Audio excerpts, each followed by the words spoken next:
Hola a todos, en esta ocasión les voy a hablar un poco sobre el escritor portugués ganador del Premio Nobel en el año 98. Hablo de José Saramago. Él es un escritor muy interesante, tiene algunas cosas que lo hacen destacar mucho, como por ejemplo que él empezó a escribir a los 60, alrededor de los 60 años, y ganó un Nobel. Él tiene un tipo de escritura bastante especial. Podríamos decir que no respeta la gramática tradicional. No hay los puntos y las comas están donde él cree que deben estar y no donde las reglas ortográficas y gramaticales lo ordenan. Saramago dice, en una entrevista lo dijo, de que escribir es como escribir música. Las letras tienen que tener pausas, tienen que tener silencios a medida de que se va escribiendo. Entonces él lo que hace es darle pausas cuando él cree que la pausa viene y no cuando la coma manda. Entonces, a medida que él escribe, los diálogos no son los típicos diálogos que están con guión y que están bien estipulados en el texto, sino que los textos de Saramago son continuos, no tienen esas interrupciones o esos espacios de los diálogos. Es totalmente de corrido. Solamente hay un espacio para que empiece el otro capítulo y así, porque los diálogos están insertos en la continuidad del texto. Entonces, cada vez que alguna persona cambia de personaje, cambia de voz narrativa, Saramago pone una coma y empieza con una mayúscula, cosa de que el lector se dé cuenta de que ha cambiado de personaje o que han empezado a aparecer los diálogos en el texto, en el párrafo. Entonces es una cosa bastante musical, por decirlo así. Entonces Saramago dice: yo quiero que el lector sea un lector activo, igual como lo decía Cortázar en su momento. Quiero que el lector esté atento a cuando viene un silencio, cuando viene una pausa, que a medida que lo vayan leyendo, el lector entienda cuando él está... o sea, que el lector esté lo suficientemente concentrado en la historia para que vea cuando viene un diálogo y no que lo tome por sorpresa. Entonces, al escribir así, Saramago hace que el lector sí o sí esté muy concentrado en la historia, y eso otorga una especie de conexión entre el libro y la persona que lee, en que no es posible que nadie te desconcentre, porque si no te pierdes. Entonces hay que leerlo muy muy atento, y eso agota bastante. En mi experiencia, leer a Saramago agota, es agotador, pero al mismo tiempo es maravilloso porque tiene una forma de ver las cosas y de relatar las cosas muy increíble, y que todos los lectores deberíamos leer a Saramago, aunque sea una sola vez. Entonces, ¿con qué libro partimos para leer a Saramago? ¿Qué libro es ideal para empezar a leerlo? Es El ensayo sobre la ceguera, que yo diría que es su obra más famosa. Es un libro impactante porque es lo que hace, lo que usa como recurso tradicionalmente, es utilizar la fantasía como una forma de poner a las personas en una situación difícil y compleja, para que así saquen lo mejor o lo peor de ellos.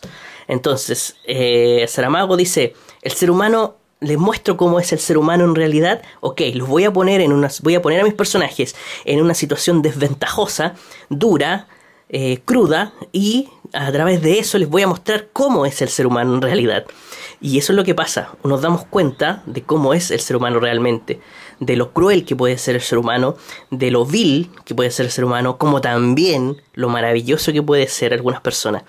Entonces, eso es lo bonito, hay un contraste muy bello en su historia entre la maldad y entre la bondad, y que deja en evidencia obviamente las falencias de nuestra sociedad. De que estamos a un paso, de que a pesar de que nos creemos muy civilizados, estamos a un paso de la barbarie. Así de simple. Nos desestabilizan un poco la sociedad como la conocemos, y el animal que llevamos dentro sale a relucir, y en algunos casos son bestias. Ok, esos son más o menos las características generales de cómo Saramago incurre en sus novelas. Por ejemplo, aquí pone a la sociedad en un conflicto. Ocurre una epidemia de ceguera, unas cegueras blancas según él, en donde las personas ven todo en blanco, no ven nada más, y empiezan a caer una por una.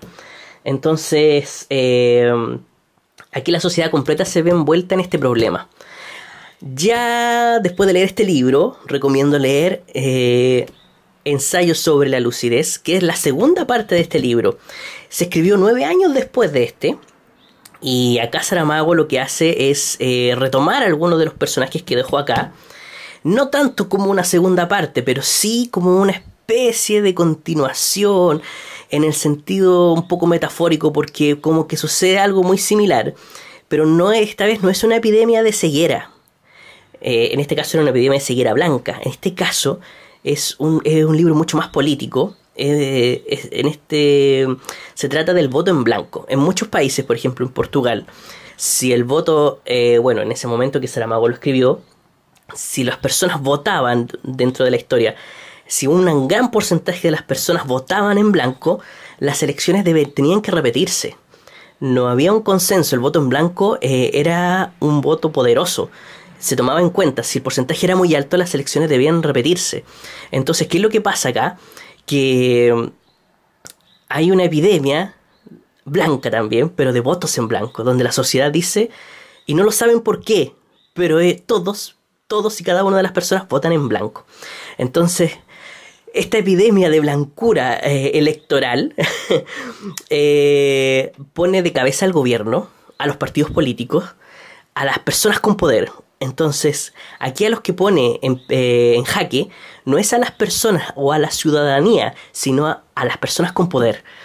Y se ve cómo reaccionan las personas con poder y se ve... yo creo que el libro más desesperanzador de Saramago.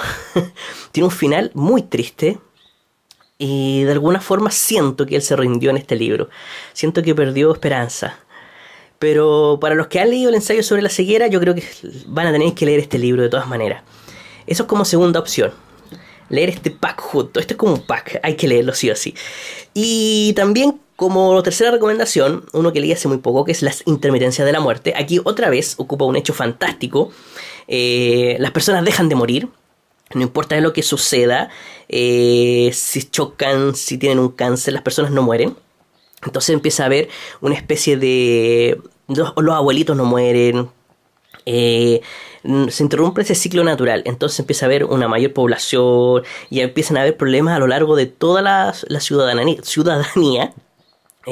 Las instituciones empiezan a entrar en conflicto, tienen que tener más pensionados, las funerarias no tienen trabajo, en general todas las instituciones se ven afectadas, el gobierno también. Entonces otra vez ocupa la fantasía y pone a la ciudad en jaque, a la ciudadanía. Y como siempre vamos a ver lo peor y lo mejor de las personas. Lo peor desde el lado, por ejemplo, de la mafia, de cómo ellos hacen negocio con la no muerte. Y quizá un poco la reflexión sobre el cuidado de los ancianos. También tiene como una parte bien especial sobre el destino, sobre el amor. Y quizá sea un libro cíclico en que el final es el comienzo del inicio del libro. No sé si me entienden. Una cosa mágica de Saramago. Así que ese sería mi consejo, mi recomendación. Si quieren leer a Saramago, yo recomiendo que lo lean, aunque sea una vez en la vida, aunque les cueste mucho leerlo. Yo creo que es importante leerlo. Y si me preguntan por los tres, el ensayo sobre la ceguera, por lo menos este. Y que lo lean con paciencia, porque va a costar un poco, pero vale totalmente la pena.